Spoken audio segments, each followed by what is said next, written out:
I have some basketball stuff to get to. Something recruiting related for the next class. Let me pull it up here.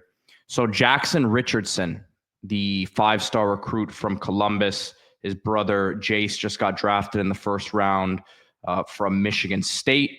The son of Jason Richardson, NBA great, former dunk contest champ, who turned himself into a 3-point shooter at the end of his career. But this is a guy who, obviously, with his father and his brother's track record and history at Michigan State, you would have thought lock for Michigan State. This is a top 20 player in the country. He dropped his top 10 yesterday. This is a guy who's staying at Columbus, right? There was a lot of talk, whether Columbus would keep things together when Moran went to Miami.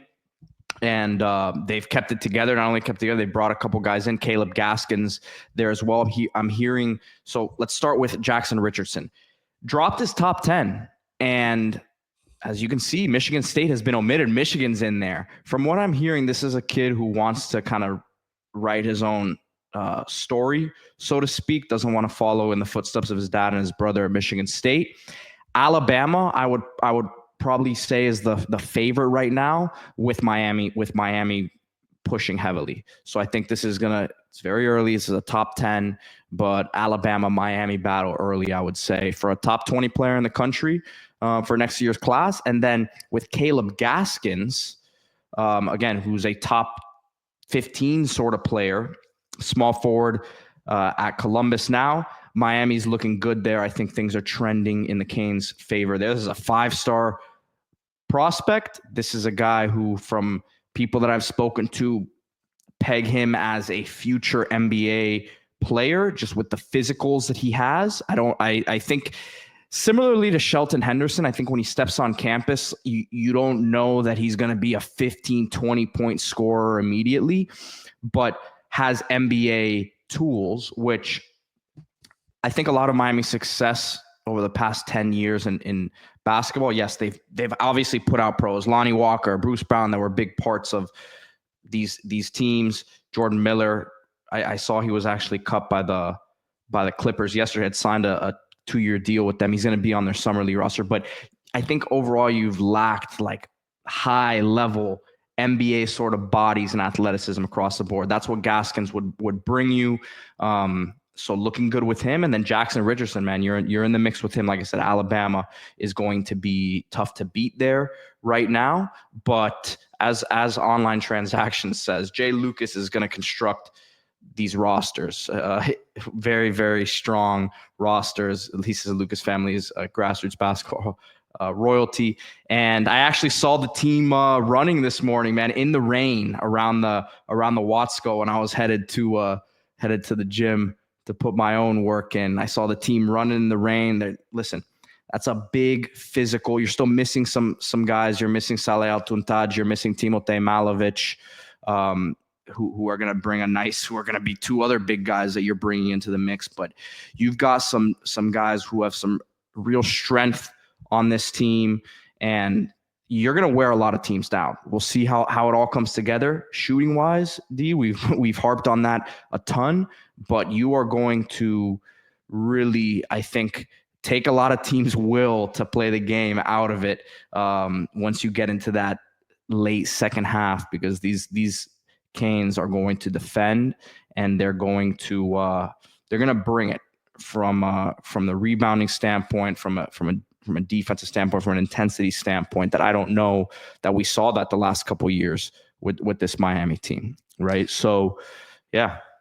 We talked about it yesterday. I think Virginia, if you look at it as a comp, I mean, there's not a lot of shooting going on, but the body types are very much strong, right? Talk about Caleb Gaskins earlier. I mean, Caleb Gaskins, from what I've seen, I mean, you've seen him more than me.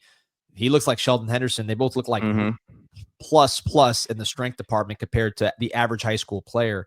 And then obviously we know Jay Lucas focused on defense. The shooting hasn't really come in yet.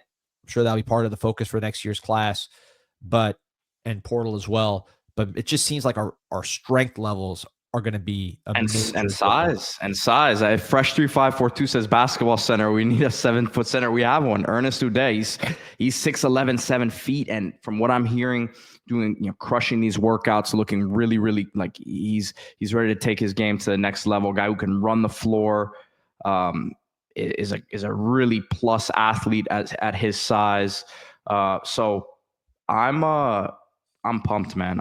I think people can tell that I'm excited about the direction of this program. And stay tuned, because I should have next week some interviews with some of these top guys. Excited to kind of introduce the fan base to some of the new players on the team, as we have an entirely new roster. And that should be coming up here in the next week or so. Should have some basketball interviews dropping on the page. You guys remember to hit that like and subscribe. We're at 1,300 here live right now, so we go live every day. We're been looking at if you're just joining us, Lamar Brown, 5-star defensive lineman. It's decision day for him. If you're just joining us, you can rewind, and we talked a lot about it in the beginning. We've been talking about a bunch of other stuff here. Sorry, go ahead, D. No, just to put the bow on baseball, you saw Canes Cast saying the brother Caden Gaskins, number 4 player in 2029. So maybe you get two for one there. But on the center, you mentioned Ernest Uday, who maybe you'll be talking to. Your boy, the Turkish Delight. I don't know if he's 7 foot, but is he 6'10" and heavy? I would say 6'10", yeah.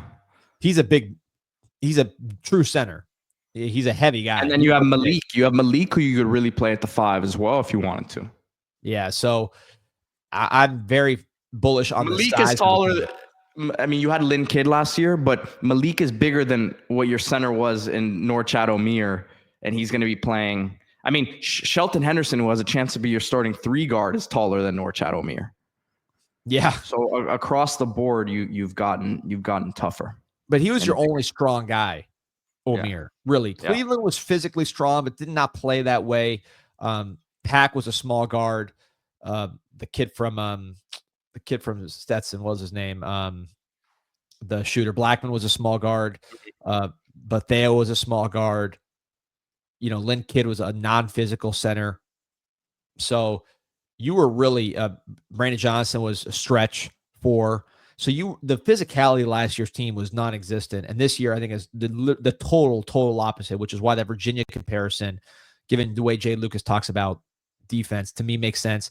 Online transaction saying defense travels, shooting is volatile. If you rely on defense, you will always win every game down the stretch, and it's all you can ask for at the end of the day. I am super excited about UM hoops. I'd love to watch a defensive team. Just it's fun to watch. And D, of course, all the basketball coverage brought to you by Aries Law PA. Guys, this is my father, as I've mentioned many times before. This is estate planning, so you got to plan your future so others don't. Wills, trusts, probate law. Visit AriesLawPA.com. Schedule your free consultation. And again, plan your future so others don't. You set a free consultation. His office is on Coral Way, headed towards Brickell in the Gables, and you can set up your appointment for free. AriesLawPA.com. Yep. No, that's like I said, basketball coverage, man. We are getting all of that here on CanesInSight, more than you're getting anywhere else. We'll be covering it heavy all year with Pete in the driver's seat there.